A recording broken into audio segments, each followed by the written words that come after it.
cicatrices, les plis de votre peau et vos tatouages racontent un tas de choses sur vous. Si je vous dis tous ces tatouages, on efface tout. C'est toujours Ginevra Mandelli ou c'est quelqu'un d'autre? Non, c'est quelqu'un d'autre. Ah ouais. C'est quelqu'un, non, c'est sûr. Il porte en lui les souffrances de son peuple. Il danse pour raconter l'histoire du Congo, son pays. Un spectacle fait de souvenirs et de questionnements pour le danseur et chorégraphe Faustin Linécoula. C'est aussi lourd que porter sa propre histoire sur ses épaules. Il y a les marques qu'on choisit volontairement et les marques qu'on ne choisit pas. Celles qui sont indélébiles et qui bouleversent pour toujours le rapport qu'on a à notre corps. Est-ce que vos jambes, elles vous parlent? Je pense que oui, et maintenant je les écoute, alors que par le passé, je forçais énormément. Aujourd'hui, dans Ramdam, on pose nos caméras à fleur de peau. Et si votre corps était un livre ouvert sur votre vie? Bienvenue dans Ramdam. Je sais comment être marqué au fer rouge. Il y a des mots comme ça qui vous coupent dans votre élan à un moment donné. Les Amazones. Les Amazones. Ok. Quartier des Bains à Genève, voici le studio Les Amazones. Inauguré en 2021, 3 artistes Fifi, Alice Iso et Ginevra Mandelli font de ce lieu un lieu qui leur ressemble et on s'y sent bien. Ici, c'est tout le coin boutique. Mon Dieu, j'adore. Ouais, c'est trop beau. Avec plein de créations locales. Et ça, c'est un peu le coin événement exposition. D'ailleurs, il y a une exposition. Espace d'expo, boutique de création locale et salon de tatouage, ces tatouages à elle, justement, parlons-en. La déco partout, la poésie est partout. Là, L'encre. c'est l'encre qui a bien fusé aussi. Ça, c'est bon, histoire de ma vie. Je finis toujours à poil pour montrer mes tatouages. Si vous deviez décrire votre univers de tatoueuse, ça serait quoi exactement? Alors, je dirais, il y a du surréalisme. Il y a quand même un côté un peu enfantin, un peu naïf. C'est pas mal coloré. Peut-être onirique aussi. Dernièrement, je pense que je dessine beaucoup des liens entre des femmes. Donc, il y a beaucoup d'interactions entre les femmes. Vous avez combien de tatouages? Sur moi, je n'ai... Parce que vous tatouez et vous tatouez. Oui, c'est ça. Ouais, j'en ai plutôt d'une trentaine. Ah ouais? Oui. Pas mal. Et c'est quel tatouage qui vous représente le plus? Je pense, c'est une illustration de moi que j'ai pas tatoué moi sur moi, mais on me l'a tatoué. Mais vraiment quand j'ai commencé à tatouer, c'est celui-là. Ça c'est mes dessins au début. Je dessine beaucoup aussi des fusions entre personnes. Il y a souvent des personnes qui se mêlent entre eux. Voilà, je pense que c'est celui-là. Et puis c'est une illustration de moi au tout début. Donc, Et le premier que j'ai fait, c'est ce. Vous pouvez voir qu'il n'est pas... Là, c'est très fin, là, c'est très épais. Bref, c'était un œil qui pleure dans un œil. Voilà, c'était un peu ma période un peu triste. On ressent les débuts, là. Ah ouais, non, mais c'est sûr. Ouais. Alors, j'ai une vidéo d'archives à vous montrer qui date des années 80. Regardez.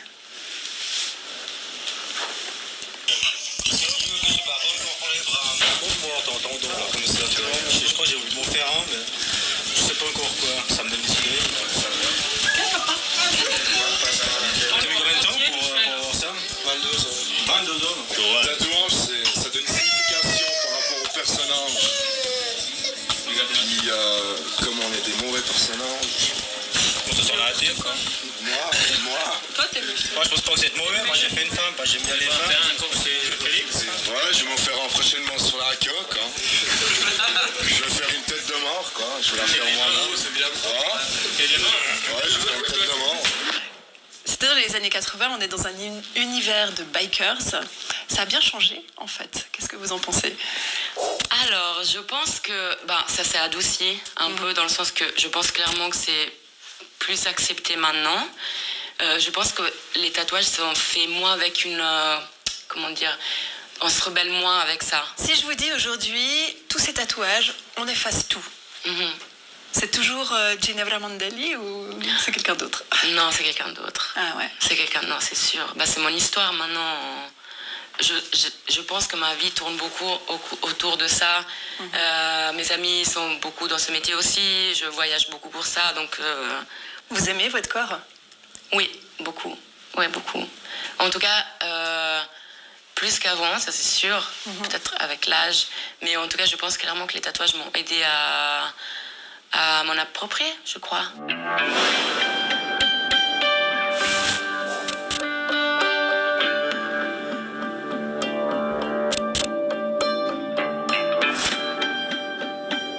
Changement de décor avec l'immensité du fleuve Congo projeté derrière la scène. C'est sur ces rives que le danseur et chorégraphe Faustin Ligné-Koula a vécu son enfance.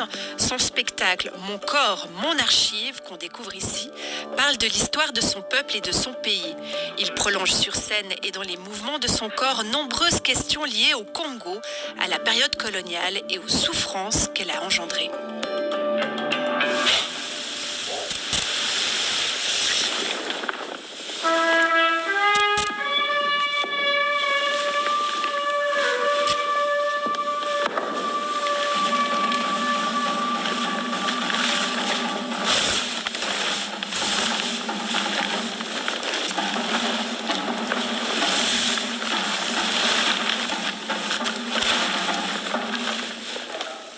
Faustin Ligné-Koula, bonjour. Bonjour. Ça semblait très lourd ce que vous étiez en train de porter à l'instant. C'est aussi lourd que porter sa propre histoire sur ses épaules et essayer surtout de clarifier comment on se situe dans cette histoire. Et quand on vient d'un pays comme le mien, la République démocratique du Congo, et qu'on regarde l'histoire, on voit qu'elle est faite de ruines, de boue, de sang. Alors comment se débrouiller avec ça pour rester d'abord debout et surtout rêver d'un avenir? C'est lourd, mais c'est peut-être la seule condition pour se projeter vers l'avant. En tant que danseur, comment vous racontez cette histoire? La forme, on cherche tout le temps, et c'est peut-être pour ça que souvent j'ai l'impression de faire exactement la même pièce. Je change des titres, mais parce que je cherche comment justement raconter cette histoire et comment arriver à danser cette histoire. Il faut dire aussi que quand on s'intéresse à l'histoire dans un pays comme le mien, une chose dont on se rend compte très vite, c'est la difficulté à trouver des archives auxquelles on peut faire confiance. Et en plus, ce sont les archives du vainqueur. On ne peut pas faire confiance. En ce moment-là, est-ce qu'être danseur devient une manière justement d'accéder à une autre archive, parce que le corps humain, même le corps d'un bébé qui naît aujourd'hui, il est ancien. Parce que génétiquement, on peut le connecter à des générations d'il y a 1000 ans au moins. Et donc, peut-être que danser, c'est une manière de poser des questions au corps, dans l'espoir qu'il va se mettre à parler. Et s'il se met à parler, est-ce que j'ai même les outils pour comprendre? Je ne sais pas, mais au moins, juste poser les questions, me mettre en mouvement. Voilà. Au fond, tout ce que j'ai jamais voulu, c'était danser, tout simplement.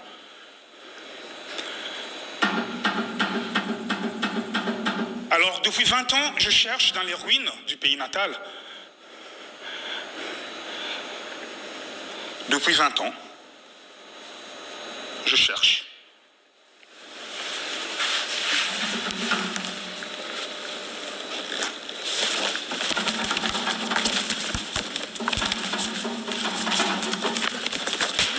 Votre corps est donc un réceptacle de milliers de générations antérieures à vous. Comment vous vous entendez avec votre corps? Je ne sais pas si je m'entends avec mon corps, parce que avec le temps, il me rappelle aussi que je dois faire attention. On a mal au dos, des bobos partout, de plus en plus. Voilà, c'est le lot ordinaire du danseur. Mais peut-être qu'il s'agit d'être plus à l'écoute, d'écouter le corps, d'écouter dans quelle direction il me pousse, et essayer de négocier. Voilà, c'est une négociation permanente.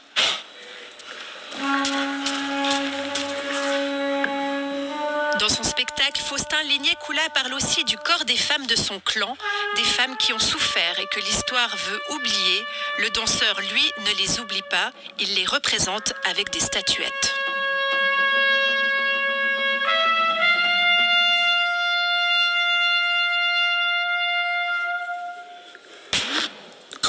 l'histoire ne nous donne pas des réponses, peut-être que la poésie peut nous donner des réponses. Je me suis tourné vers un sculpteur, Gaga, et je lui ai juste demandé d'imaginer les femmes de mon clan.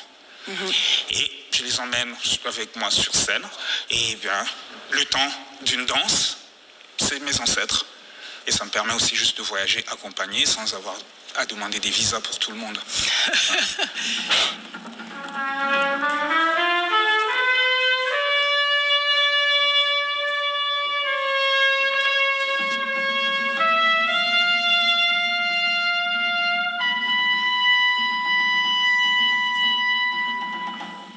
J'ai une dernière question, juste derrière vous, il y a le fleuve Congo. Est-ce que quand vous étiez petit, vous l'avez regardé et vous vous êtes dit peut-être c'est aussi un espace artistique possible? J'ai vécu au bord du fleuve, et peut-être que justement parce que je vivais au bord du fleuve, je ne le voyais pas. J'avais un rapport utilitaire au fleuve. Quand on était dans un village au bord du fleuve, on allait au fleuve pour chercher de l'eau, pour se laver, et c'est tout. C'est beaucoup plus tard que j'ai compris que c'était un espace qui ouvrait beaucoup de perspectives. Parce que voilà, un fleuve, c'est beaucoup de vie et beaucoup de mort dans cette chose qui coule, de l'eau. Voilà.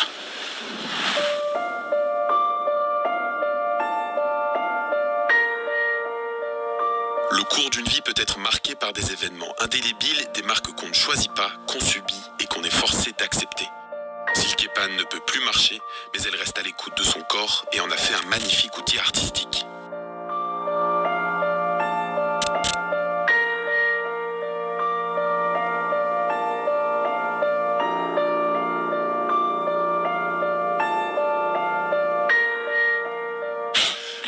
Silke Pan, vous êtes une artiste circassienne et en 2007 vous arrivez à un drame. Oui. Qu'est-ce qui s'est passé? Je travaillais dans un parc d'attractions en Italie et j'ai chuté du trapèze. Et à partir de là, ma vie a complètement changé. Ma colonne vertébrale a été fracturée, moelle épinière sectionnée, d'autres problèmes avec la chute. Et j'ai dû reconstruire ma vie différemment. Cet accident, ça a été aussi comme un combat. Vous avez continué à vous battre? Oui, c'était clairement un combat au niveau mental pour continuer à aller de l'avant, à ne pas se laisser aller à la fatalité, au désespoir, mais chercher à voir le côté positif malgré tout. Et le positif, c'est que je me suis reconstruite et qu'actuellement je suis redevenue artiste de cirque et équilibriste en étant la première équilibriste à travailler avec ce type de handicap.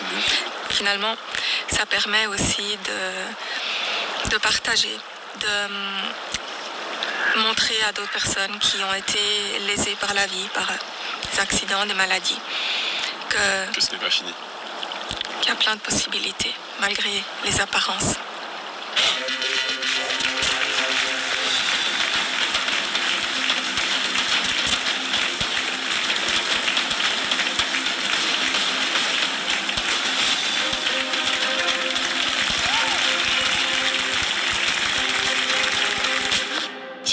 Est-ce que vos jambes, elles vous parlent? Je pense que oui, et maintenant je les écoute. Alors que les années qui ont suivi mon accident, j'avais de la peine à accepter mes jambes parce que je ne les sentais plus physiquement et j'avais un certain dégoût. Donc je les regardais pas, je les touchais à peine. Jusqu'à ce que j'ai eu énormément de blessures, de brûlures, de coupures et plein de choses à mes jambes parce que je n'y faisais pas suffisamment attention. Et j'ai appris à en prendre soin, à les regarder, à les toucher pour sentir comment va mon corps, est-ce que tout était en ordre, est-ce que tout va bien. Et j'essaie aussi d'être attentive au fait que justement ces jambes ont ont par moments des contractions involontaires et ces contractions indiquent aussi quand il y a un problème. Quand ces contractions sont plus prononcées, je sais qu'il y a quelque part un souci et je vais aller regarder s'il n'y a pas une blessure et tout ça. Donc j'ai de nouveau un rapport amical et pacifique et bienveillant avec mes jambes maintenant.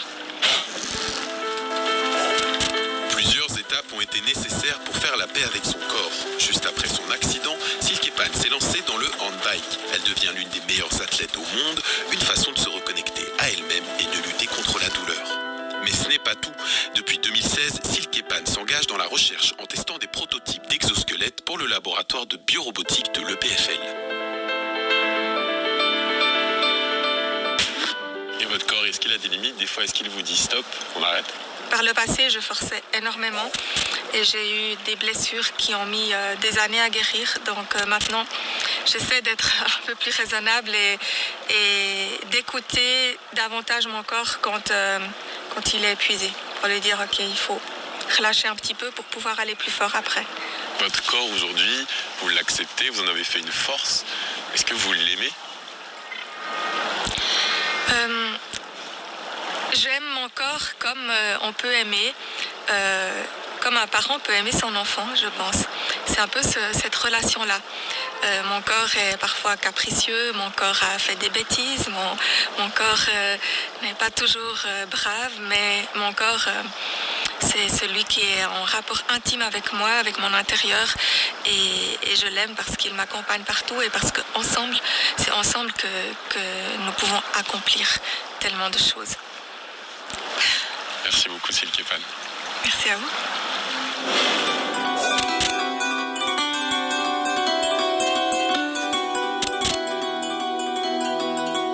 Un corps qui est amoureux, ça se voit. Un corps qui subit une rupture aussi. La photographe Aline Kundig en a même fait un projet artistique. Elle s'est tamponnée la peau avec des phrases de rupture entendues durant sa vie amoureuse qui ont claqué comme un coup de fusil.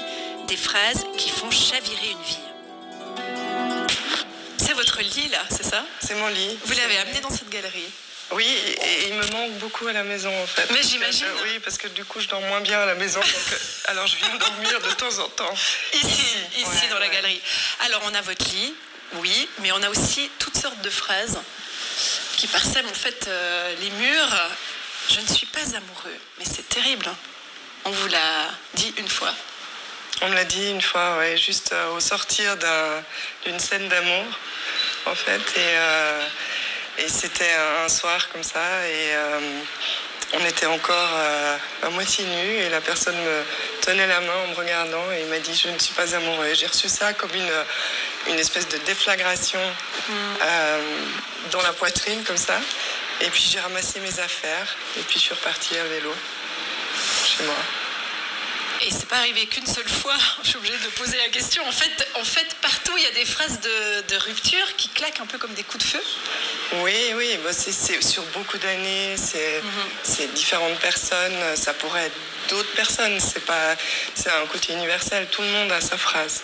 Oui. Tout le monde a reçu un jour une phrase, pas forcément dans un contexte affectif, mais ça peut être petit, dans l'enfance, mais c'est aussi des choses que j'ai récoltées. En fait, j'ai extrait des phrases et des mots que j'ai entendus, et je sors d'une famille d'imprimeurs de 4 générations d'imprimeurs, et quand j'étais petite, les jeudis après-midi, j'allais dans les ateliers qui sentaient l'encre et le papier, et puis il y avait ces tampons en bois très sensuels comme ça qui étaient classés, payés, confidentiels.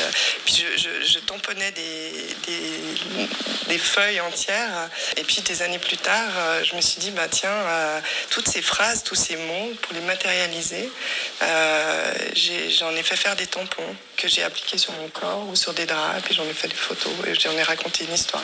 Pourquoi sur la peau, en fait? C'est le plus grand organe du corps, c'est une façon de... C'est comme être marqué au fer rouge. Il y a des mots comme ça qui vous coupent dans votre élan à un moment donné. C'est pas des tatouages, parce que le tatouage, il a quelque chose d'un peu permanent. Mais c'est à un moment donné que ça laisse une trace. Et puis elle disparaît après. Quelle est votre phrase préférée parmi ces phrases dures que vous avez entendues ou que vous avez choisies? La phrase que je préfère, je ne sais pas si j'en préfère une, mais te recontacterai si besoin, c'était pas mal quand même.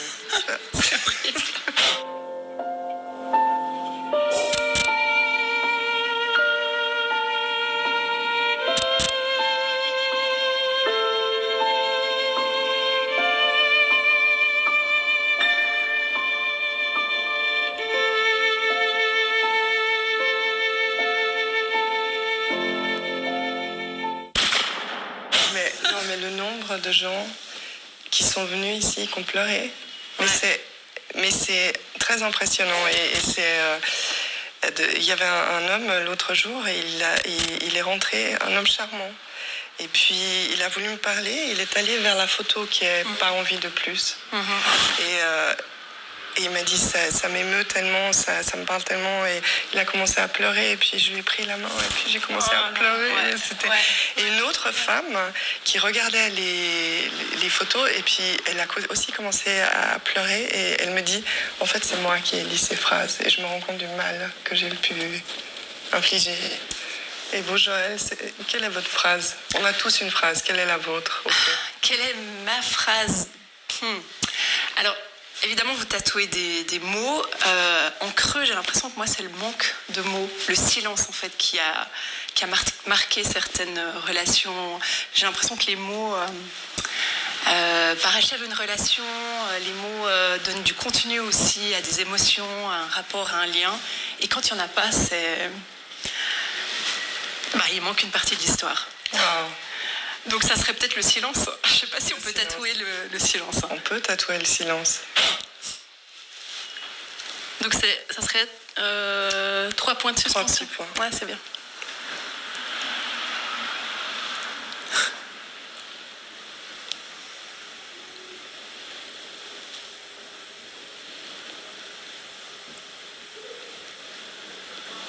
Ok. Je vais vous demander de vous allonger. Ok. Fermez les yeux. Parfait. Voilà. Je peux remettre par-dessus. Okay. C'est super émouvant en fait. Je partage l'émotion que vous avez aussi parce que c'est un moment où en fait on fait une pause parmi toutes ces relations, parmi ces rapports humains qui sont pas toujours faciles. Voilà, je suis en train de vous raconter, mais c'est plutôt à moi de poser les questions. On va recommencer. Pourquoi avoir choisi le contraste entre la douceur du lit, des draps, et la dureté de ces phrases? Pour renforcer le propos, je pense que c'est... De toute façon, je pense que les relations... Bon, il se trouve que là, c'est des relations amoureuses, mais ça peut être dans un tout autre contexte, professionnel, amical, familial. Mais c'est ça qui est frappant. C'était l'impact des mots de me dire, mais comment on peut passer de l'amour à une forme de désaccord ou de haine et comment c'est possible, comment cette trajectoire des relations amoureuses peut tout d'un coup exploser d'un moment à l'autre. Et je me suis aussi interrogée sur l'écrit. Souvent on dit quand on met les choses par écrit, c'est plus simple de les intégrer. Là, c'était plus utilisé comme un parchemin ou comme un vieil écrit qu'on retrouve des années plus tard. C'était une façon de garder, d'archiver. Il y a une notion d'archivage aussi dans cette série. Et une fois que c'est archivé, une fois que c'est inscrit, j'ai l'impression qu'on peut passer à autre chose. Merci beaucoup, Aline Kundig. Merci. Merci à vous. C'est quand on nous apporte le café, petit déjeuner, ça